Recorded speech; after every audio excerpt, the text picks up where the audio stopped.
ध्यान का महत्व हमारे जीवन में बहुत अधिक है।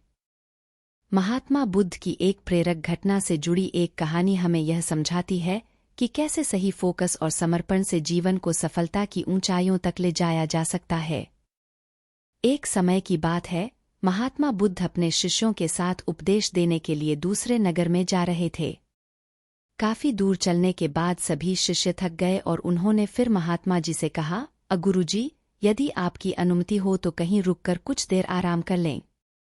वत्स, हम कोई उपयुक्त स्थान ढूंढेंगे और वहीं विश्राम करेंगे, महात्माओं ने कहा। कुछ देर चलने पर उन्हें खेत दिखाई दिया। खेत में एक छोटा लड़का और एक बूढ़ा आदमी जुताई कर रहे थे। हे सज्जन, क्या हम यहाँ कुछ देर आराम कर सकते हैं? महात्मा ने बूढ़े व्यक्ति से पूछा। उस बूढ़े ने महात्मा को पहचान लिया और हाथ जोड़कर उनका अभिवादन किया और कहा, अरे महात्मा जी, यह हमारा सौभाग्य है कि आप हमारे खेत पर आए। तुम वहीं उस पेड़ के नीचे आराम करो, जलपान करने की व्यवस्था कर दूंगा। तब महात्मा जी ने कहा, हे सज्जन, आप अपना काम पूरा करें, हमें कुछ नहीं चाहिए। फिर भी बूढ़ा नहीं माना और कुछ फल तोड़कर पानी देकर बूढ़ा अपने काम में लग गया। फिर सभी शिष्यों और महात्मा जी ने फल और पानी लिया और सभी वहीं आराम करने लगे। फिर बूढ़ा आदमी अपना काम करता रहा। फिर बूढ़े का पोता काम करते करते थक गया और मन ही मन सोचने लगा कि अभी तो आधा खेत ही जोता है, आधा खेत अभी बाकी है। अब मैं थोड़ा आराम करूंगा और फिर आधा खेत जोतूंगा। ऐसा सोचकर वह एक पेड़ के नीचे जाकर आराम करने लगा। पेड़ की ठंडी हवा से बूढ़े आदमी के पोते की आंखों पर असर पड़ा, लेकिन बूढ़ा आदमी काम करता रहा।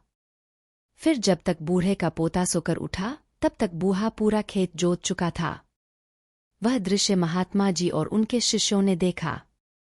तब उनके शिष्य ने महात्मा जी से कहा, हे गुरुजी, इस बूढ़े व्यक्ति ने इतना बूढ़ा होने के बावजूद बिना आराम किए पूरा खेत जोत लिया और दूसरी ओर आपका पोता इससे छोटा होने के बावजूद भी आधा खेत जोतकर आराम करने गया था। ऐसा उत्साह प्रशंसनीय है। ऐसा उत्साह उन बुजुर्गों में दिखाई दे रहा है। और उसका पोता थकान से विश्राम करने चला गया।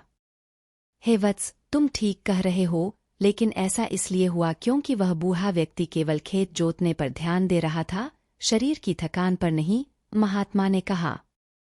लड़के का ध्यान खेत जोतने पर नहीं था, बल्कि अपनी थकान पर था। यह हमें सिखाता है कि अपना ध्यान हमेशा लक्ष्य पर रखें, कहीं और नहीं। इतना कहकर महात्मा जी और उनके शिष्यों ने बूढ़े को नमस्कार किया और अपने रास्ते चले गए। इस कहानी के माध्यम से हमने सफल जीवन के लिए ध्यान और समर्पण के महत्व को देखा। यह हमें याद दिलाता है कि अपने लक्ष्यों को प्राप्त करने के लिए हमें समय समय पर आराम करने की आवश्यकता है, लेकिन इसका मतलब यह नहीं है कि हमें अपने काम में आलसी होने की अनुमति है। सही फोकस और समर्पण के साथ हम सभी चुनौतियों का सामना कर सकते हैं और अपने लक्ष्यों को प्राप्त करने में सफल हो सकते हैं।